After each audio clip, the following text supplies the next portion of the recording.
So the only way we can change patterns of behavior in interpersonal relationships is by demanding differently for ourselves. And the only way that can happen is typically once you've reached the absolute rock bottom and realized what is and isn't working for you. So when I first met my now husband, I had gone through the process of depression. I met him on my way out, right? Like I wasn't my best self, but I definitely wasn't in the depression I had been.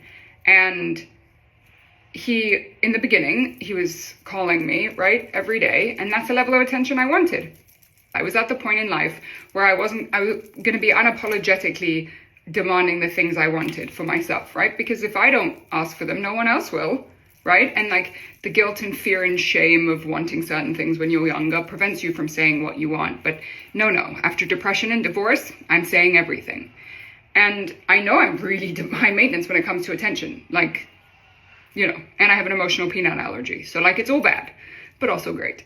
And I have no shame in saying that. Whereas before I wouldn't, right? Before I'd come off cool and collected and not say what I wanted. Now, So he had been calling me every night and we were supposed to go on this date. And like that day he was taking forever to respond and he didn't call me that night.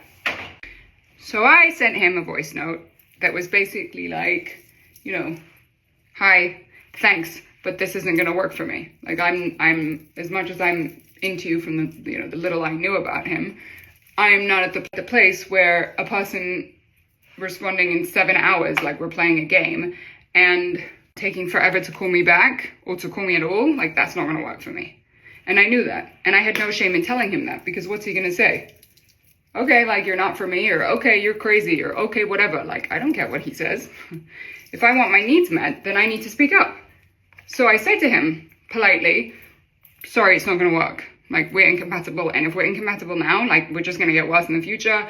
So, you know, thanks, but no thanks. I think he called me and he was like, did you just tell me to politely fuck off? And I was like, you know, no, but also yes.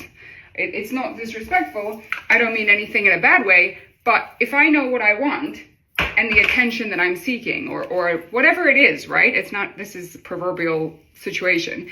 If I know that I want someone who's going to be able to give me that kind of attention and is okay with me, more importantly, saying my feelings, then there's a compatibility there.